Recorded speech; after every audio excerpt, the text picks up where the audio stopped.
எல்லோரிடமும் சுவாமி இருக்கா அப்படின்னு நினைக்கக்கூடிய மூன்று வகையாக நமக்கு சொல்லப்பட்டிருக்கிறது என்றால் எந்த தெய்வத்தவனாலும் விட்டுக்கலான்னு சொல்லியிருக்கு. இவ்வளவு சுதந்திரம் நம்ம மதத்துல நம்ம இந்துக்களுக்கு கொடுக்கப்பட்ட. ஐயா வாங்க வாங்க வாங்க வாங்க. கார்த்திகை சோமவாரம் சிவபெருமானுக்கு உகந்த தினம். இதுல கும்பாபிஷேகம் செய்ய இருப்பது மிகவும் விசேஷம். இப்ப எங்க மடத்துல நாளைக்கு மலேசியாவிலிருந்து 20 அன்பர்கள் தீட்சை வருகிறார்கள். அதே மாதிரி அனந்த சுப்பவர்கள் ஒரு 20 பேரை அனுப்புறாரு தீட்சை கொடுப்பதற்கு. இப்படி நிறைய பேர் வர்ற காரணத்தினால்தான் நாளைக்கு வர முடியாது என்று நம்முடைய கார்த்திகை சொன்னோம். சாமி இன்னைக்காவது வந்திருக்கேன்னு சொல்லியிருக்காரு. அதனால கார்த்திகை சோமவாரம் மிகவும் சிறப்பான நன்னாள். இந்த கார்த்திகை சோமவாரத்துல சுவாமிக்கு சிவபெருமானுக்கு உகந்தது, செவ்வாய் வெள்ளி அம்பிகைக்கு உகந்தது, புதன்கிழமை சனிக்கிழமை மகாவிஷ்ணுக்கு உகந்தது. எல்லா நாட்களும் இறைவனை வழிபடக்கூடிய நாட்களாக இருக்கின்ற காரணத்தினால்தான் நீங்க ஞாயிற்றுக்கிழமை மட்டும் வாங்க, வெள்ளிக்கிழமை மட்டும் வாங்கன்னு நாங்க சொல்லல. அதனால முழுமையான சுதந்திரம் உங்களுக்கு வழங்கப்பட்டிருக்கிறது. இந்த சுதந்திரத்தை பாதுகாத்துக் கொள்ள வேண்டும். நீங்க நிறைய பேர் கல்யாண நாளுக்கு கூட வர மாட்டேங்கிறாங்க, பிறந்த நாளில் கூட வந்து சுவாமியை தரிசனம் செய்ய மாட்டேங்கிறாங்க. குழந்தைகளை அழைத்து வர வேண்டும். இந்த மாதிரி குழந்தைகள்லாம் பார்க்கிற போது உருத்திராக்கம் அணிந்து இந்த குழந்தைகள்லாம் இந்த சமயத்திலே தான் இறைவனை நேரடியாக பார்த்திருக்கிறார்கள். மகான்களும் அருளாளர்களும் ஞானிகளும் நேரடியாக இறைவனை பார்த்திருக்கிறார்கள், தரிசனம் செய்திருக்கிறார்கள். நேற்று தினம் சென்னையில பாம்பன் சுவாமிகள் எழுதிய தகராறு ரகசியம் அப்படிங்கிற ஒரு நூலை பற்றி ஒரு சொற்பொழிவு நடந்தது. அதுல கலந்து கொண்டு வந்து விட்டேன். பாம்பன் சுவாமிகள் உங்க எல்லாருக்கும் தெரிஞ்சிருக்கும். பிறப்பன் வலசை அப்படின்னு ராமநாதபுரம் பக்கத்துல அந்த கிராமத்துல சுவாமிகள் அவதாரம் செய்தார்கள். முருகப்பெருமானுடைய தரிசனம் கிடைக்க வேண்டும் என்று சுடுகாட்டிலே சென்று 35 தினங்கள் 35 நாள் ஒரு பெரிய புலி வெட்டி அந்த புலிக்குள்ளே அமர்ந்து தியானம் தவம் செய்கிறார்கள். முதல் 5 தினங்கள் அவர்களை சுடுகாடு அப்படிங்கிற போது அங்கிருக்கக்கூட சில துர்தேவதைகள் அவரை இடைஞ்சல் செய்கிறது. சுவாமி அதையெல்லாம் கண்டுகொள்ளவே இல்லை. எனக்கு முருகப்பெருமான் வந்து தரிசனம் கொடுத்தால் ஒழிய இந்த இடத்தை விட்டு நகர மாட்டேன் அப்படின்னு அமர்ந்து தியானம் செய்கிறார். 35வது நாள் முருகப்பெருமான் சிறு குழந்தை உருவத்தில் சுவாமியுடைய சிரசின் மேல் தன்னுடைய 2 திருவடிகளையும் வைத்து காட்சி கொடுக்கிறார். அந்த காட்சி கொடுத்ததை கண்டவர் விண்டலை, விண்டதில்லை, விண்டவர் கண்டதில்லை ஒரு பழமொழி உண்டு. பார்த்தவங்க சொல்ல மாட்டாங்க அப்படின்னு ஒரு பழமொழி உண்டு. ஆனா இந்த உலக மக்கள் எல்லாரும் நலம் பெற வேண்டும், உய்தி பெற வேண்டும் என்பதற்காக சுவாமிகள், பாம்பன் சுவாமிகள் தான் கண்ட காட்சியை நீங்கள் எப்படி இறைவனை காண வேண்டும், அடுத்த தலைமுறையில் இருக்கிறவங்களா எப்படி இறைவனை பார்க்க வேண்டும், தரிசனம் செய்ய வேண்டும் என்பதற்காக ஒரு நூலை நமக்கு அறிவிச்சு சதானந்த சாகா பேர் கொஞ்சம் ஞாபகம் வச்சுக்கோங்க. தகராறு ரகசியம்னா பெருசா ஒண்ணும் இல்லை. ரகசியம்னா ஒருவருக்கு மட்டுமே தெரிந்தது ரகசியம். தேவ ரகசியம் அது தெய்வத்தின் மூலமாக வெளிப்படுவது. அது சொன்னானா வெளியில சொன்னானா அது நிறைய சொல்லப்பட்டிருக்கு, தலை வெடிச்சிரும் அப்படின்னா சொல்லி முன்னாடி சொல்லுவாங்க. சுவாமி உத்தரவு இல்லாம யார்ட்டும் சொல்லக்கூடாது. ராணுவ ரகசியம் அது ஒரு சிலருக்கு முக்கியமான தலைவர்களுக்கு தெரிந்திருக்கும். கணவன் மனைவியிலே இருக்கக்கூடிய ரகசியங்கள் அது 2 பேருக்கு மட்டும் தான் தெரியும். இப்படி ரகசியங்கள் நிறைய இருக்கு. ஆனா ஒருவருக்கு மேல் மற்ற பலருக்கு தெரிந்து விட்டால் அது ரகசியம் அல்ல. அப்ப ஒருத்தருக்கு மட்டுமே தெரிந்த ரகசியமாக இருப்பது என்ன என்றால் அது தகராறு ரகசியம். சாமி தகராறு ரகசியம்னா என்னன்னு சொல்ல மாட்டேங்கிறீங்களே அப்படின்னு நினைக்கிறீங்க. வேற ஒண்ணும் இல்ல. தகரம் என்றால் நுட்பமானது, மிகவும் நுட்பமானது. ரகசியம் உங்களுக்கு தெரியும். இந்த நுட்பமாக இருக்கக்கூடிய இடத்தில் நம்முடைய இருதயத்தில் சிவபெருமான் அல்லது நம்முடைய இஷ்ட தெய்வம் சுவாமி இருதயத்தில நமக்கு காட்சி கொடுப்பார் என்று சொல்லப்பட்டிருக்கிறார். அது எப்படி சுவாமியை அந்த இடத்துல வைத்து வழிபட வேண்டும் அதை 117 செகுக்களாக சுவாமி நமக்கு அருளி செய்திருக்கிறார் என்றால், இறைவனை சுவாமி பார்த்த மதம் இந்து மதம். பார்க்காத தெய்வத்தை இருக்குன்னு சொல்லல, கண்ணால பார்த்தவர்கள் நான் பார்த்திருக்கிறேன், நீயும் பார்க்கலாம். இந்த இருதயத்தில் இருக்கக்கூடிய கோவிலை யாரும் இடிக்க முடியாது. இன்னைக்கு எத்தனையோ கோயில்கள் இடிக்கப்பட்டு கொண்டிருக்கிறது. நம்ம இருதயத்தில் இருக்கிற கோயிலை இடிக்கவா முடியும்? அந்த கோவில்ல சுவாமியை தரிசனம் பண்ணுவதற்கு இன்னைக்கு கட்டணம் வசூலிக்கப்படுகிறது. ஆனா இந்த தகராறு ரகசியம் என்று சொல்லப்படக்கூடிய கோயில்ல எந்த கட்டணமும் கிடையாது. நீங்க தரிசனம் செய்து கொண்டே இருக்கலாம். இப்ப அப்படி இறைவனை வழிபட வேண்டும் என்று நம்முடைய சுவாமிகள் அருள் செய்திருக்கிறார் என்றால் இந்த இந்து மதம் எவ்வளவு சிறப்பு வாய்ந்தது. இந்துவாக பிறப்பவர்களுக்கு புண்ணியம் செய்திருக்க வேண்டும் என்று நம்முடைய நூல்கள் சொல்கிறது. எந்த ஒரு சமயத்திலும் இல்லாத ஒரு சிறப்பு நம்முடைய சமய சின்னமாக இருக்கக்கூடிய திருநீர். திருநீர் ஒவ்வொரு சமயத்துக்கும் ஒவ்வொரு சமய சின்னம் இருக்கிறது. கிறிஸ்துவர்களுக்கு சிலுவை, இஸ்லாமியர்களுக்கு திரை, இந்துக்களுக்கு திருநீர். ஆனா இந்த சமய சின்னங்கள் அற்புதங்களை செய்ததா என்று கேட்டால் நம்முடைய திருநீர் மட்டுமே அற்புதத்தை செய்திருக்கிறது. பூல் பாண்டியன் என்று சொல்லப்படக்கூடிய மதுரை ஆண்ட பாண்டிய மன்னன் அவனுடைய வெப்பு நோயை திருஞான சம்பந்த பெருமான் மந்திரமாவது நீர், வானவர் மேலது நீர், சுந்தரமாவது நீர், துதிக்கப்படுவது நீர், தந்திரமாவது நீர், சமயத்தில் உள்ளது நீர், சென்று வருவாய் 12 ஆலவாயான் திருநீர் என்ற திருநீர் பதிகத்தை பாடி அந்த திருநீரை பூசுறவனே மன்னனுக்கு இருந்த வெப்பு நோய் துரம் அத்தனை நீங்கிவிட்டது. இன்றைக்கும் நம்ம வீட்டில் பெரியவர்கள் குழந்தைகளுக்கு ஏதாவது உடல்நலம் சரியில்லை என்றால் சுவாமியை பிரார்த்தனை செய்து திருநீரை பூசி விடுவதை கண்கூடாக பார்க்கிறோம். இப்ப நம்முடைய சமய சின்னமாக இருக்கக்கூடிய திருநீர் அற்புதத்தை செய்திருக்கிறது, மற்றொன்று மாதிரி கிடையாது. இதையெல்லாம் நாம நம்முடைய குழந்தைகளுக்கு லேசா ஒரு கோடு மாதிரி பூசக்கூடாது. திருநீரை நம்ம சாமி ஏற்கனவே சொல்லியிருப்பாங்க, திருநீரை நீட்டினை நிறைய பூசி நித்தனம் நியமம் செய்து கேட்டு சொல்லப்படுகிறது. ஆகையினாலே ஆலய வழிபாட்டிற்கு குழந்தைகளை அழைத்து வர வேண்டும். திருநீர் நம்முடைய சமய சின்னங்களை நெற்றி நிறைய தாய்மார்கள் குங்குமப்பொட்டை இட்டுக் கொள்ள வேண்டும். ஸ்டிக்கர் பொட்டு ஒட்டுறது அது பலன் தராது. பல இடங்களில் நாங்கள் சொல்லியிருக்கிறோம்.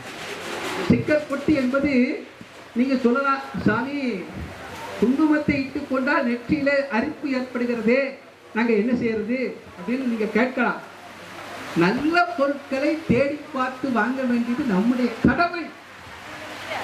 இப்ப நீங்க அதை விட்டுட்டு அது அரிக்குதே அப்படின்னு சொன்னா நாங்க என்ன சொல்றது? இப்ப இந்த குங்குமம் இடக்கூடிய அந்த சம்பிரதாயம், அந்த வரலாறு அதை தெரிந்து கொள்ள வேண்டும். பெண்களை இந்த லலாரம் என்று சொல்லப்படக்கூடிய இடத்திலே குங்குமப்பொட்டை இட்டுக் கொண்டால் யாராலும் வசியப்படுத்த இயலாது என்று சொல்லப்பட்டிருக்கிறது. இப்ப இதெல்லாம் தெரிந்து கொண்டு நாம அணிந்து கொண்டால் நமக்கு வெற்றி கிடைக்கும். நம்முடைய இந்து மதத்துல எத்தனை அருளாளர்கள் சுவாமியை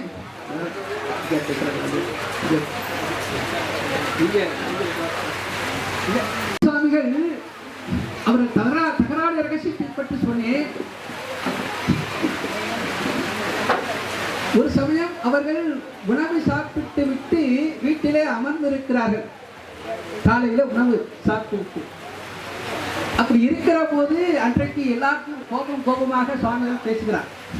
உடனே என்னன்னு தெரியலையே, ஒரு வழிபாட்டில் ஒரு அடியாராக இருப்பவர்களுக்கு இப்படி கோபம் வருவது சரியில்லையே என்று சிந்தித்து பார்க்கின்ற போது அதற்கு காரணம் அன்னைக்கு அம்மையார் என்ன செஞ்சிருக்காங்க, ஒரு வேகமாக இருக்கக்கூடிய அந்த காளியம்மன் கோவிலில் பிரசாதமாக வழங்கப்பட்ட அந்த தேங்காயை எடுத்து அதனை துவையலாக அரைத்து சுவாமிகள் சாப்பிட்டாங்க. அதனால அவர்களுக்கு அன்றைக்கு கூட கோபமாக வந்ததாம்.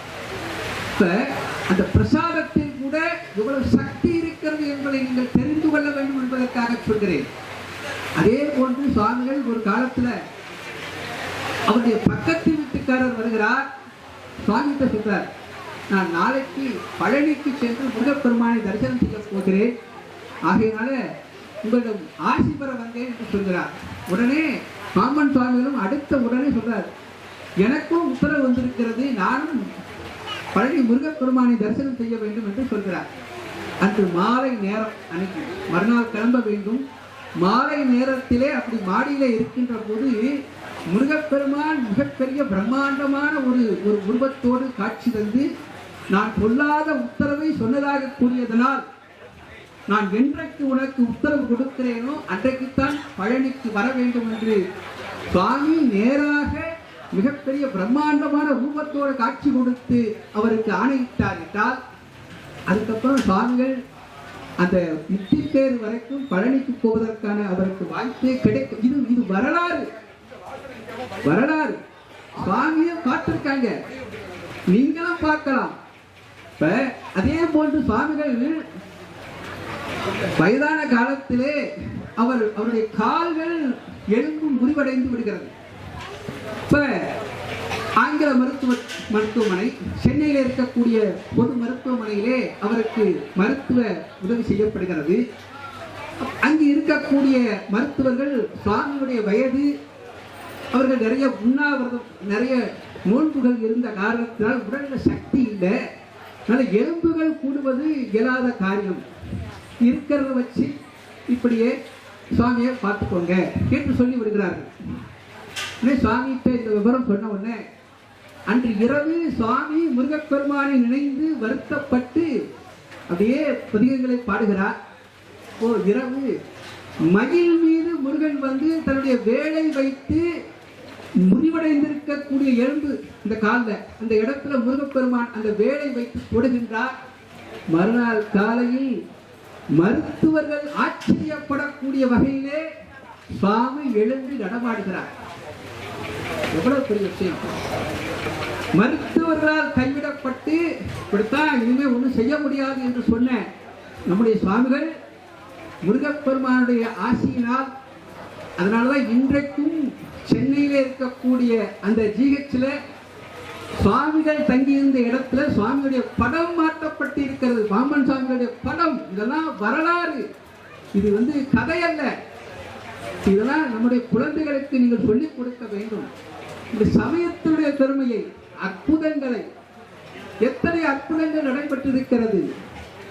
எலும்பும் சாம்பலுமாக இருந்த பெண்ணை பூம்பாவையாக மாற்றி கொடுத்தார் நம்முடைய திருஞான சம்பந்தர் பெருமான். அதே போன்று பாம்பு தீண்டி இறந்த அப்பூதி நாயனார் என்று சொல்லப்படக்கூடிய நாயன்மாருடைய மூத்த திருநாவுக்கரசு என்று சொல்லப்படக்கூடிய மகனை பாம்பு தீண்டி விடுகிறது. அங்கே உடல் இருக்கிறது. திருநாவுக்கரசு சுவாமிகள் அப்பூதி நாயனாருடைய இல்லத்திலே திருவமது சாப்பிடுவதற்காக அங்கே வருகிறார். அப்படி வருகின்ற போது திருவருள் உணர்த்த உடைய குழந்தை எங்கே என்று கேட்கிறார். அவன் இங்கு இப்போது உதவான். வீட்டுல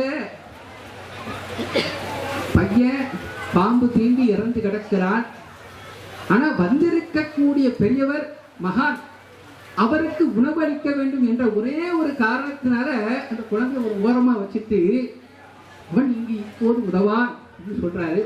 ஏன் என்ன அப்படின்னு கேட்கிறார். இந்த விஷயத்தெல்லாம் சொன்ன உடனே சுவாமி திரைப்படத்துல கொஞ்சம் மிகைப்படுத்தி காட்டி இருப்பார்கள். இந்த உடலை எடுத்துட்டு போய் பாம்பு வந்து, அது அப்படி அல்ல. ஒன்றுகளா என்ற பதிகத்தை சுவாமி அப்போது குழந்தையை பக்கத்துல வச்சுட்டு பதிகத்தை பாடுகிறார். பாடிய மாத்திரத்திலே விஷம் நீங்க பெற்று மறுபடியும் அந்த குழந்தை மீண்டும் உயிர் பெற்று எழுந்து ஆசீர்வாதம் பெற்றது என்றால், இறந்த குழந்தைய உயிர் பெற்று எழச் செய்தது நம்முடைய இந்து மதம். அடுத்ததாக திருஞான சம்பந்தருடைய புராணத்திலே பார்க்கின்ற போது அங்கே பூம்பாவை என்று சொல்லப்படக்கூடிய பெண் குழந்தை, அந்த குழந்தைய சிவனேசன் செட்டியார் என்று சொல்லப்படக்கூடிய ஒரு அன்பர் ஞானசம்பந்தருக்கு திருமணம் செய்து கொடுக்க வேண்டும் என்பதற்காகவே அந்த குழந்தையை வளர்க்கிறார். அந்த குழந்தையும் இறந்து விடுகிறது. இறந்த குழந்தையின் அஸ்தியை, எலும்பும் சாம்பலையும் ஒரு தங்க குடத்திலே வைத்து நாள்தோறும் பூஜை செய்து வருகிறார். திருஞான சம்பந்தர் சென்னைக்கு வருகின்ற போது இந்த விஷயத்தெல்லாம் கேள்விப்பட்டு அவருடைய வீட்டிற்கு செல்கிறார். மட்டிட்ட புன்னையும் காணல் மட மயிலை கட்டிட்டம் கொண்டான் கபாலீச்சரம் அமர்ந்தான். இந்த பதிகத்தை பாடுகிறார். 10வது பாடலை பாடுகின்ற போது எப்படி தாய்மார்கள் 10 மாதத்திலே குழந்தை பெற்றுக் கொள்கிறார்களோ அது போல 10வது பாடலை சுவாமிகள் பாடிய மாத்திரத்தில் அந்த பொற்குடம், தங்கத்தினால் செய்யப்பட்ட குடம் வெடித்து எலும்பும் சாம்பலுமாக இருந்த பூம்பாவை உயிர் பெற்று வந்தார். அங்க உடல் இருந்தது, சுவாமி எடுத்து கொடுத்தாரு. இங்க வெறும் எலும்பும் சாம்பலும் இருந்தது, திருஞான சம்பந்தர் எடுத்து கொடுத்தார், உயிர் பெற்று எழச் செய்தார். அடுத்ததாக சுந்தரமூர்த்தி சுவாமிகள், இதோட நிறைவு செய்து கொள்கிறேன், நேரம் ஆயிடுச்சு. சுந்தரமூர்த்தி சுவாமிகள் கிபி 9ஆம் நூற்றாண்டு அவிநாசி என்று சொல்லப்படக்கூடிய தலத்திற்கு செல்கிறார். அங்கே செல்கின்ற போது அங்கே ஒரு வீட்டில அழுகை ஒலி கேட்கிறது, ஒரு வீட்டில் மங்கள ஒலி கேட்கிறது. என்ன என்று கேட்கிறார். மங்கள ஒலி கேட்கின்ற வீட்டிலே உபநயனம் என்று சொல்லப்படக்கூடிய நூல் போடக்கூடிய வைபவம் நடைபெற்றுக் கொண்டிருக்கிறது. அதற்கு எதிர்த்த இருக்கிற வீட்டில் அதே வயதுடைய ஒரு குழந்தை, 2 பேரும் அந்த குளத்திலே சென்று நீராடுகின்ற போது இந்த எதிர் வீட்டு குழந்தை முதலையால் உண்ணப்பட்டு அந்த குழந்தை இறந்து விடுகிறார். இப்ப இந்த விஷயத்தை சொன்ன உடனே சுந்தரமூர்த்தி சுவாமிகளுக்கு கருணை, இந்த குழந்தைய மறுபடியும் உயிர் பெற்று வரவழைக்கணும். என்ன செய்யறது? நேராக அந்த குளக்கரைக்கு செல்கிறார். குளக்கரைக்கு சென்று பார்த்தால் தண்ணி இல்லை, அங்க இருந்த முதலையும் இல்லை. 2 வருஷம் ஆச்சு நடந்தது, 2 வருஷத்துக்கு முன்னாடி நடந்தது. தண்ணீரும் இல்லை, குழந்தையும் இல்லை, முதலையும் இல்லை. சுவாமிகள் பாடலை பாடுகிறார். பாடிய மாத்திரத்தில் சுவாமி சிவபெருமான் அங்கே தண்ணீரை குளத்திலே வரவழைக்கிறார், முதலையும் வரவழைக்கிறார். முதலை வந்து தான் உண்ட குழந்தையை வெளியே வந்து கரையிலே கொடுத்து விட்டு, அந்த குழந்தை எப்படி இருந்தா 2 வருட வளர்ச்சியோடு இருந்ததா. வெறும் உடம்பு இருந்தது, உயிர் பெற்று எழச் செய்தார். சாம்பலும் எலும்புமாக இருந்த குழந்தையை உயிர் பெற்று எழச் செய்தார். ஒண்ணுமே இல்லாத இடத்துல தண்ணியே இல்லை, முதலை இல்லை, அங்கேயும் இப்படியெல்லாம் அற்புதத்தை நிகழ்த்திய சமயம் நம்முடைய இந்து மதம். ஆகையினால நமக்கு நாம சில நேரத்தில் நமக்கு துன்பங்களை அனுபவிக்கிறோம். சில நேரத்தில் நிறைய பேர் இன்னைக்கு ஏதாவது ஒரு வகையில் ஏதாவது ஒரு துன்பம். இப்போ இதுக்கெல்லாம் காரணம் நாம் என்ன சொல்ல நினைக்கிறோம், கோயிலுக்கு போகிறேன், சாமி எனக்கு ஒன்றும் செய்யலையே அப்படின்னு நம்ம நினைக்கிறோம். ஆனால் அப்படி அல்ல. நம்முடைய கர்ம வினையின் காரணமாக நாம இன்ப துன்பங்களை அனுபவிக்கிறோம். சாமி நம்மை சோதிக்கவில்லை, அதை முதல்ல நாம உணர்ந்து கொள்ள வேண்டும். சாமி நமக்கு சோதனையை கொடுக்கல. ஏதாவது தெய்வம் சோதிப்பாங்கன்னா யாருக்கு சோதனை கொடுப்பார்கள் என்றால் அவருடைய புகழை உலகம் அறிய செய்ய வேண்டும் என்றால் சோதனை கொடுப்பார். இளையான்குடி மாரநாயனார்களுடைய இல்லத்திலே சுவாமி சோதனை செய்தார். அவருக்கு மிகப்பெரிய நிலங்கள் இருந்தது, அன்னதானம் செய்தார். அவருக்கு நிலத்தெல்லாம் குறைச்சார், சாப்பிட்றதுக்கே வழி இல்லாமல் இருந்தது. சுவாமி அப்ப போய் அவருக்கு அனுப்பிரகம் செய்தார். அது போல சுவாமி நமக்கு துன்பத்தை கொடுப்பதில்லை, சோதனை செய்யவில்லை. நினைந்துருகும் அடியாரை நைய வைத்தார், நீங்காமே தீவினைகள் நீங்க வைத்தார் என்று நல்லூர் தேவாரத்தில் சொல்லப்பட்டிருக்கிறது. ஆகையினாலே குழந்தைகளை எல்லாம் ஆலயத்திற்கு அழைத்து வர வேண்டும். நாள்தோறும் இல்லங்களிலே வீட்டிலிருந்து கல்வி நிறுவனத்திற்கு குழந்தைகள் செல்கின்ற போது தாய்மார்கள் குறிப்பாக இந்த குழந்தைகளுக்கு திருநீரை இட்டு, கங்காளன் பூசும் கவச திருநீர், அது கவசமாக இந்த குழந்தைகளை காப்பாற்றும். இந்த திருநீரை இட்டு ஆசீர்வாதம் செய்து அனுப்பி வைக்க வேண்டும். குழந்தைகளை ஆலயத்திற்கு அழைத்து வர வேண்டும். நம்முடைய திருமுறைகளை குறைந்தபட்சம் சிவபுராணத்தையாவது சொல்லணும். முந்தை சிந்தை மகிழ சிவபுராணம் தன்னை முந்தை வினை முழுதும் ஓய உரைப்பண்டா மாணிக்கவாசகர் சொல்கிறார். நம்முடைய வினைகள்லாம் தீரணும்னா சிவபுராணத்தை சொல்ல வேண்டும். இதை குழந்தைகளுக்கு சொல்லிக் கொடுத்து விட்டால் இந்த குழந்தைகள் நன்றாக படிப்பார்கள், நல்ல வேலை கிடைக்கும், ஒழுக்கமாக இருப்பார்கள். இன்னைக்கு நல்லா படிச்சிருக்காங்க, நல்ல வேலையில் இருக்கிறார்கள், ஆனால் ஒழுக்கம் இல்லைன்னா அத்தனை போச்சு. ஆகையினால ஒழுக்கத்தோடு நாம் ஏதாவது நன்மை செய்தால் அதையும் சுவாமி பார்த்து கொண்டிருக்கிறார், தீமை செய்தால் அதற்கு தண்டனையும் கொண்டு சுவாமி பார்த்து கொண்டிருக்கிறார் என்ற பயம் வேண்டும். இருந்தால்தான் குழந்தைகள் ஒழுக்கமாக இருப்பார்கள். அதையெல்லாம் கொடுக்கிறது இந்த சுவாமி தான் கொடுக்க வேண்டும் என்று பிரார்த்தனை செய்து கொண்டு நாளைய தினம் மிகச் சிறப்பாக இந்த கும்பாபிஷேகம் நடைபெற இருக்கிறது. பக்த கோடிகள் எல்லோரும் வந்து தரிசனம் செய்து சுவாமியுடைய அந்த திருவருளுக்கு பாத்திரமாகும்படி வேண்டிக் கொண்டு மிகச் சிறப்பாக முன்னாள் மத்திய அமைச்சர் அவர்கள் பொன் ராதாகிருஷ்ணன் ஐயா அவர்கள் இங்கே வருகை தந்திருக்கிறார்கள். அவர்களும் உங்களுக்கு நல்ல ஆசிகள் வழங்கிக் கொண்டிருக்கிறார்கள். அவருடைய ஆசியோடு நாளைய தினம் மிகச் சிறப்பாக கும்பாபிஷேகம் நடைபெற இருக்கிறது என்பதை தெரிவித்துக் கொண்டு இந்த அளவில் நம்முடைய உரையை நிறைவு செய்து கொள்ள திருச்சிற்றம்பலம். பார்வதி பதையே அழகமாக நமது அழைப்பை ஏற்று இங்கு வருகின்றிருக்கின்ற முன்னாள் மத்திய இணையமைச்சர் அண்ணாச்சி திரு பொன் ராதாகிருஷ்ணன் அவர்களுக்கு இந்த கைத்திராடை விழா கமிட்டியுடைய தலைவர் அவர்கள் அழைத்து கௌரவிப்பார்கள்.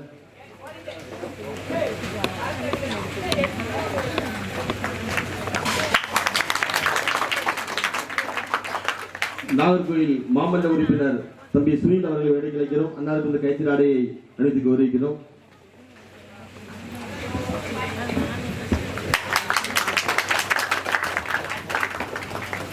அண்ணன் நாகராஜன் அவர்கள் மேடை கிடைக்கின்றோம்.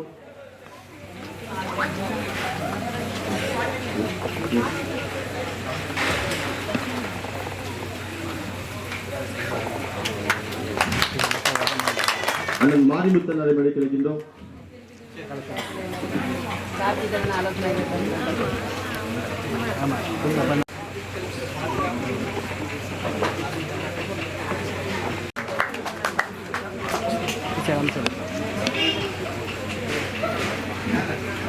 RSS பொறுப்பாளர் மகாதேவன் அவரை மேடை கிடைக்கின்றோம்.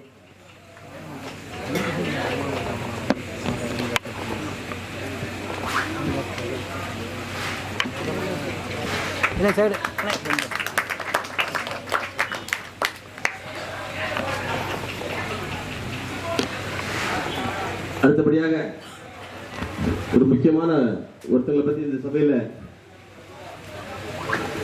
இந்த தினம் இப்போது நடைபெற்று இருக்கிறது. எல்லாத்துக்கும் இந்த கோயிலை பத்தி எல்லாம் தெரியும். இந்த கோயில் 22 வருஷத்துக்கு முன்னாடி எப்படி புதர் மண்டி உள்ள வர முடியாம இருந்தாங்க அப்படின்னு எல்லாருக்குமே தெரியும். அவ்வளவுக்கு தெரியும். அந்த கோயிலை 22 வருஷத்துக்கு முன்னாடியே ஒரு பெரிய டீம் ரெடி பண்ணி இந்த கோயிலை புனரமைச்சு சீர்படுத்தி இப்படி 23 வருஷத்துக்கு அப்புறம் பிரம்மாண்டமா என்னென்ன வசதி வேணுமோ இந்த கோயில்ல அவ்வளவுமே இந்த கோயில் ரெடி பண்ணி கொடுத்து இந்த கோயிலுக்காக இந்த வாழ்நாள்ல முழு பங்கு சித்தப்பாக்கு சம்பவ சித்தப்பாங்க சித்தப்பா கண் ஆபரேஷன் பண்ணியிருந்து. அப்போ இந்த கோயில் காலையும் வர பைக் ஓட்டு வர முடியாது, நடந்தே வந்து இந்த கோயில் திருப்பி செய்தாங்க. அவங்கள சமயத்துல நம்ம எல்லாம் பாராட்டி ஆகணும். அந்த வகையில அவர் வாழ்த்துப்படல் இன்னைக்கு அறிவிக்க போறோம். தோரங்காடு நல்லரில் நல்ல ஒரு குடும்பத்தில் பிறந்து வளர்ந்து இந்திய திருநாட்டின் எல்லையில் நாட்டை காக்க இராணுவத்தில் பணியாற்றி ஓய்வு பெற்று 2வது வருடம் மீண்டும் சொந்த ஊரான தோரை மண்ணில் கால் பதித்து முட்புதர் நிறைந்து காடு பிடித்து போய் கிடந்த அருள்மிகு உமேஸ்வரனார் திருக்கோவிலை ஊர் பெரியவர் ஒத்துழைப்புடன் ஒருங்கிணைந்து கோவிலை சரி செய்து 2003ஆம் ஆண்டு கும்பாபிஷேகத்தை பிரம்மாண்டமாய் நடத்தி ஆள் அரவமே இல்லாமல் இருந்த கோயிலை பக்தர் பலரை கோவிலுக்கு வரவைத்து 22 ஆண்டுகளாக மாதந்தோறும் பிரதோஷம் திருவாசகம் நடத்தி வருடத்துக்கு ஒருமுறை கார்த்திகை மாத வைக்கத்தஷ்டமி மற்றும் சிவராத்திரி என எல்லா நிகழ்ச்சிகளையும் நடத்தி கோவில் வளர்ச்சிக்கு படிப்படியாக தன்னை அர்ப்பணித்து தினந்தோறும் காலை மாலை கோயில் சென்று வளாகத்தை சுத்தம் செய்து கண் அறுவை சிகிச்சை செய்த பின் கூட நடந்தே கோயிலுக்கு வந்து தினசரி பணிகளை செய்து பக்தர்கள் அன்னம் பரிமாற அன்னதான கூடம் கட்டி கோயிலுக்கு என இடம் வாங்கி தன் வாழ்நாள் முழுவதும் அர்ப்பணித்து இன்று 23 ஆண்டுகளுக்கு பின் மீண்டும் பிரம்மாண்டமாய் கும்பாபிஷேகம் நடத்தி வெற்றி கண்டதோடு மட்டுமல்லாமல் ஊரில் உள்ள எல்லா கோயில்களிலும் கொடை விழா முதல் கும்பாபிஷேக விழா வரை நடத்த உறுதுணையாகவும் வழிகாட்டி அமர்ந்த சித்தப்பா ஸ்ரீ சண்முகம்பிள்ளை அவர்களுக்கு பெருங்குளம் திருக்கைலாய பரம்பரை செங்கோல் ஆதீனம் 103வது குருமகா சன்னிதானம் ஸ்ரீலஸ்ரீ சிவபிரகாச தேசிய சுவாமிகள் அவர்கள் பொற்கரங்களால் தோரங்காடு மக்கள் முன்னிலையில் சிவனடியார்கள் ஆசியுடன் KGS மணி நம்பியார் அவர்கள் தலைமையில் நடைபெற்றுக் கொண்டிருக்கின்ற கும்பாபிஷேகத்தில் அன்னாருக்கு நம் அனைவர் சார்பிலும் மனிதரில் புனிதர் என்ற திருநாமத்தை அளித்து இந்த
மனம் கொண்ட சண்முகம் பிள்ளை அவர்களே, அடியாவருக்கு அன்னம் பாலிப்பவரே, சிவத்தொண்டில் களங்கமில்லாதவரே, உம்மை நாடியவருக்கு இனியவரே, நீவர் செய்யும் சிவத்தொண்டால் வான்மலை வாழ்த்துரைக்க திங்கனி என கைபேசியும் பன்மொழியில் உம்மை பாராட்ட பொன்றா உலகில் நன்றாய் சிவத்தொண்டு செய்தாய் என்று கடந்த 25 வருட காலமாக நீவர் செய்யும் சிவத்தொண்டு மென்மேலும் சிறங்க சிவகருணையோடு வாழ்த்துகிறோம் என்றும் சிவத்தொண்டில் தோரங்காடு திரு உமேஸ்வரன் நயினார் திருக்கோயில் திருவாசல் அடியார் பெருமக்கள்.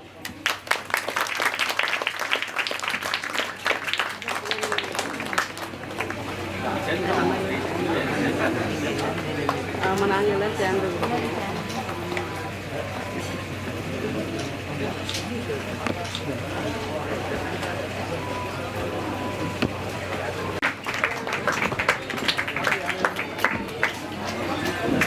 திரு பொன் ராதாகிருஷ்ணன் ராஜ் அவர்களுக்கும் இந்த கைத்தாடை அழைத்துக் வருகின்றோம்.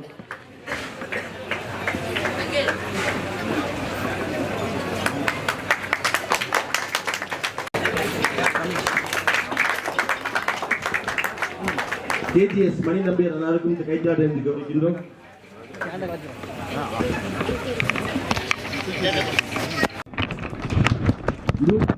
முன்னாடியும் கோயில் கும்பாசம் பண்ண சாமி தான். நம்ம ஊர்ல எல்லா கோயில் கும்பாசம் பண்ண சாமி தான்.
सर्वे आचार्याः सर्पिषा सर्जमा पूर्या पूर्णां विदाय ओम ह्रीं स्वरस्वर प्रस्वर प्रस्वर घोर घोर दर्दन रूप दन रूप जगदन प्रगद प्रगद गह गह नमो मैं वंदे वंदे गादे गादे हुम भट स्वाहा ओम ईशान सर्व विद्यानामीश्वर सर्वबोधानां ब्रह्मादिवरं मनोदिवरं मे सदा ओम पूर्णाहुति उत्तमां जोहोति सर्वं वै पूर्णाहुतिः अतोऽयं वै पूर्णाहुतिः शिवासुवासा परिविदागादे मनसा वस्त्रयुगलं समर्पयामि नमः स्वाहा पूर्णाहुति उत्तमां जोहोति पूर्णाहुति ओम लां लौं गं गणपतये वौषट् ओम हां ओम शिवाय वौषट् सां सुं सुब्रह्मण्याय वौषट् आचार्यः उपदिश्य व्याघ्रतिरुत्वा ओम भूस्वाहा ओम स्वाहा आजवासनम् उत्तरदो निधाय प्रायश्चित्तं प्राणायामम् परिशेषणम् अग्रे नमग्रस्ताः अनुमते नमग्रस्ताः सरस्वते नमग्रस्ताः देवकै रत्रागादि पण्डितमूर्तये नमः धूपदीप निवेद्यादिकं विधाय सर्वदेवानां धूपोऽयं प्रतिगृह्यते प्रत्यक्षदेवं दर्शयामि दीर्घावो भवन्तु नः नैवेद्यं निवेदयामि आत्मन्यं समर्पयामि कर्पूरनिराञ्जनज्योतिः यो वेदादो स्वरप्रोक्तो वेदान्ते प्रतिष्ठितः तत्प्रकटलेन स्वयं परस्य महेश्वरः सर्वसिद्धि सर्वमेवैनाप्नोति सर्वं जयति सर्वविद्यानामीश्वर सर्वभूतानां ब्रह्मादिब्रह्मादिभुवनेषु सदा शिवों ज्योतिने नमः दिव्यङ्गकर्पूरज्योतिः कलिप्रदाय पूर्वे ब्रह्मणे स्वाहा पश्चिमे विष्णवे स्वाहा दक्षिणे रुद्राय स्वाहा अनन्ताय स्वाहा पूर्वमध्यमेकलायाम् इंद्रादिभ्यः स्वाहा अधोमेकलायाम् इंद्रादिभ्यः स्वाहा तत्स्थाने अर्घ्यं दत्त्वा संयोज्य हस्ते लाजपुष्प कुशाक्षरान् गृहीत्वा ओम यज्ञेन यज्ञमयदन्तदेवाः धर्माणि प्रमहान्यासन्ते जनागम् महिमानसदन्ते पूर्वे सद्यासन्तदेवाः सुक्षादिगुप्तगोत्तात्वं ध्यानास्मत्कृतं हुतं सिद्धिर्भवतु मे देव तत्प्रसादात् महेश्वरात् तृतीयकालजपहोमसंज्ञान मुण्डादुमुण्डे संयोजयामि अर्घ्यं दत्त्वा वेदिकोपरि धूपदीपनिवेद्यादिकं विधाय दशांगं ग्लोधूपं सुगन्धं सुमनोहरम् आग्नेयं सर्वदेवानां धूपोऽयं प्रतिगृह्यताम् दूरधूपं तं दूरतं योऽस्मान् दूर्वजितं दूर्वयं वयं दूर्वामस्त्वं देवानामसि तस्मिदमम्बप्रिदमं दुष्टदमं वह्निदमं देवहूतमकृतमसि अभिर्दानं दृगमस्त्वमाक्वाह मित्रस्य त्वा चक्षुषा प्रेक्षमावेर्मा संवित्ता मात्वा एवं श्रियं धूपमाग्रापयामि दीपं दर्शयामि मधुवादारिदायुधे मधुक्षरं विन्दवः आदीर्न सन्दोषदे मधुनक्तमदोषमदवत्तात्वमृगः मधुद्यौरत्वमब्जा मधुमानो वनस्पतिर्मधुमागमसूर्यः मा दीर्घागो गोविन्दः मधु मधु मधु महानैवेद्यमिवेदयामि दादादिराजाय प्रसज्जदायिने नमो वयं वै श्रवणाय कुर्महे समे कामाङ्गामहामाय मह्यं कामेश्वरो वै श्रवणो ददातु कुबेराय वै श्रवणाय महाराजाय नमः स्वामिने नमः दिव्यमङ्गल कर्पूरनीराञ्जन दीपं दर्शयामि सर्वस्याप्ति सर्वसिद्धि सर्वमेव सेनाप्नोति सर्वं जयति वरुणाय नमः हेरम्बाय नमः पूर्वजाय नमः ओषामूर्ताय नमः जगद्भवे नमः रुद्राय नमः जगद्भवे नमः घोरदयाय नमः घोरगवाय नमः वामदेवाय नमः रुद्रभवाय नमः ब्रह्मभवे नमः देवेभ्यो नमः नानाविध परिमल पत्रपुष्पार्चनं समर्पयामि पुण्ययुक्तं नागवल्लीतलेरुकं कर्पूरचूर्णयुक्तं ताम्बूलं प्रतिगृह्यताम् गण्डद्वय कदलीफलताम्बूलं महानैवेद्यं निवेदयामि समर्पयामि ॐ यो मां पुष्पं वेद प्रजावान् पशुवान् भवति पापायतनं वेदान् भवति उमेश्वरगणगणार् परमेश्वराय नमो नमः सांगो भाङ्गवेदोक्तमन्त्रपट्पादं समर्पयामि हरिः ओम् अग्निमेले प्रोहीतं दिव्यस्य देवमृत्युचोदयेत्वा वायवस्त्वदेवोऽस्य विदा प्रार्पितुश्रेष्ठतमाय कर्मणे ओम् हरिः ओम् वेदये नानो हपिदादये तस्य परिगृह्य शन्नो देवी पुट्टयापो भवन्ति वेदये योरभिस्रवन्तुना माद्यं पुटवीदानं पुरोहूतं परस्कृतं एकाक्षरं ब्रह्मा व्यक्ताव्यक्तकं सनातनं हरिः ओम् प्रत्यङ्गे मनसा विदीपशिखाकृति सुकुसुमं भावक्षमार्यं जलम् लेपो दीरवसायिनी परशिवे प्राणानुलोमा நினைக்கின்றேன் மனத்துன்னை வைத்தாய் பெண்ணை தென்பாய் வெண்ணை நல்லூர் அருட்டுரைகள் அத்தா உனக்கு ஆளாயினை அல்லேலனலாமே அம்மையே அப்பா ஒப்பிலாமனையே அன்பினில் விளைந்த ஆரமுதே பொய்மையே பெருக்கி பொழுதினை சுருக்கும் பொழுத்தலை புலையனேன் தனக்கு செம்மையே ஆய சிவபதமளித்த செல்வமே சிவபதமளித்த செல்வமே சிவபெருமானே இம்மையே உன்னை சிக்கன பிடித்தேன் உங்களும் தருளுவது இனியே ஒளிவலர் விளக்கே உழப்பிலா ஒன்றே உணர்வு சூழ் கடந்ததோர் உணர்வே தெளிவளர பழிஞன் திறன்மளிக்குன்றே சித்தத்துள் தித்திக்கும் தேனே அலிவலர் உள்ளத்து ஆனந்த கனியே அம்பலம் ஆடரங்காக வெளிவலர் தெய்வ குத்து வந்தாயை தொண்டனே விளம்புமா விளம்பே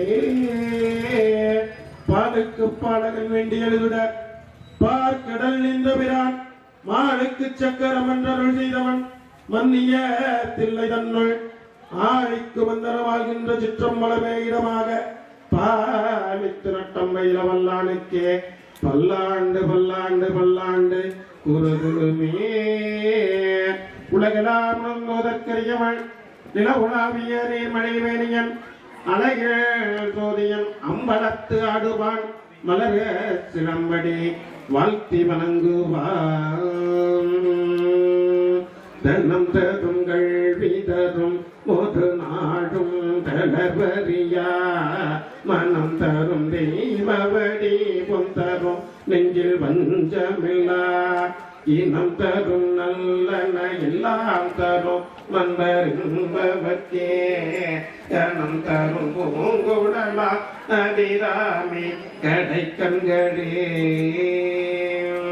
முத்தை தருவத்தை திருநகையத்தை கிரகத்தை சரவண முத்து கொருவித்து குருபன செனவோதுவா முக்கற்பர மக்கற்றுருதிய முற்பட்டது கற்பித்திருவருள் முற்பத்து முவற்றமரும் அடிபேன பத்து தலைவத்த கணிதொரு ஒற்றை கிரிமத்த பொருதொரு வட்ட பகல் வட்ட தீரையில் இரவாக பத்து கிரதத்த கடவிய பச்சை புயல் வச்ச தருவரு வெட்டி தொடரட்சி தருவதும் ஒரு நாளே தித்தித்தைய ஒத்த பரிமுறைத்தம் பதம் வைத்து பயிரவி நிற்க கழுவிக்கு கழுகுடு கழுதாட திக்கு பரியட்ட பைரவ தொக்கு தொகு தொக்கு தொகு தொகு தித்திரப்பவரை தித்திரி கடக எனவோதுவா கொத்து பொறை கொட்ட கலமிது குக்கு குகு குக்கு குகு குகு குத்தி புகை குக்கு பிடியன கொது கோவே கொட்டொட்டல நட்பற்ற உணரை வெட்டி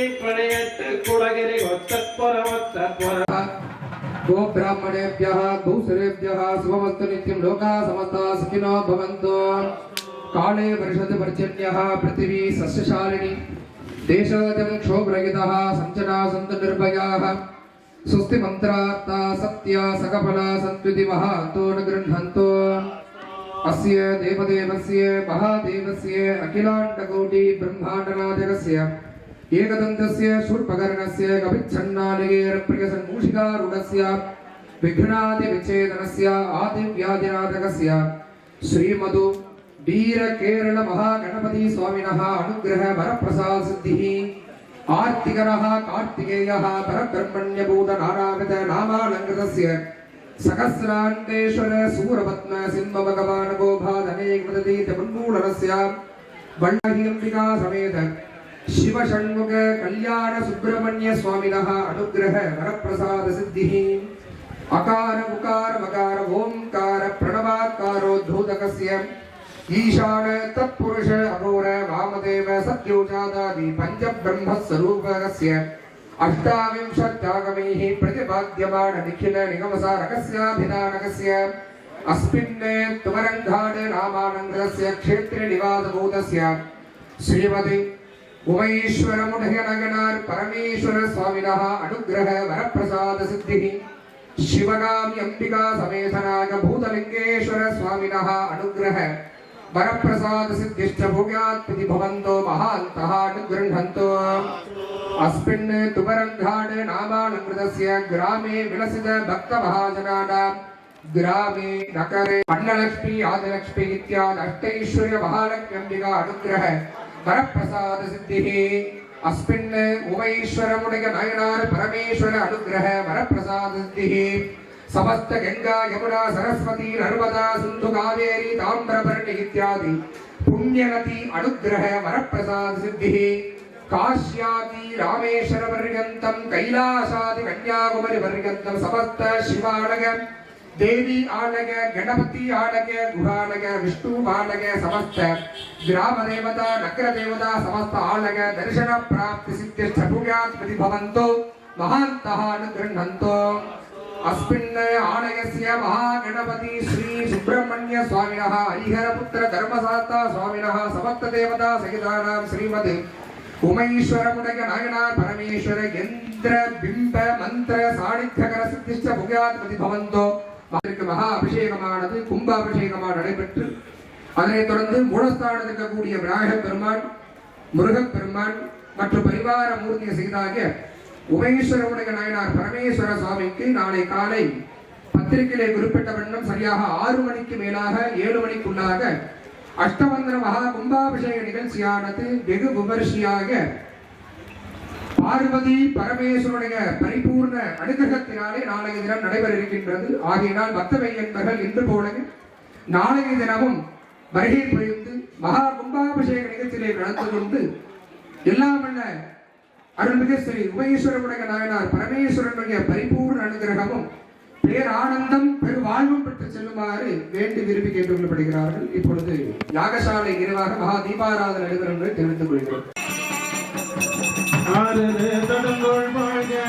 அருமுகம் வாழ்க வெப்பை கோடு செய்த நிகழ் வாழ்க கொக்குடம் வாழ்க செல்வே தெரிய மஞ்சை வாழ்க யானை கழுவெந்து வாழ்க மாறிலா மல்லி வாழ்க வாழ்க தீரடியாரெல்லாம். ஓம் ஹரஹர நம பார்வதி பதங்கே ஹரஹர மகாதேவா நாடுடைய சிவனே போற்றி நாட்டவர்க்கும் விரைவா போற்றி ஆவாய் கணபத்திரனே போற்றி மலையானே போற்றி போற்றி ராஜாதி ராஜாய பிரதக்ஷதாகினே நமோ வயம்பை திரவணாதி குருமஹே தமே காமாய வக்யம் காமேஸ்வரோ வை சிரவணோ ததாதோ குபேராகவே சிரவணாக மகாராஜாய நமः कार्तिकेयाय विद्महे शक्तिहस्ताय धीमहि तन्नः स्कन्दः प्रचोदयात् महागणपति सुब्रह्मण्यपिताय महेश्वरमणिगणाय स्वामिने नमो नमः लोकक्षेमार्थं मञ्जु कर्पूरनीराजनं दर्शयामि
காந்தி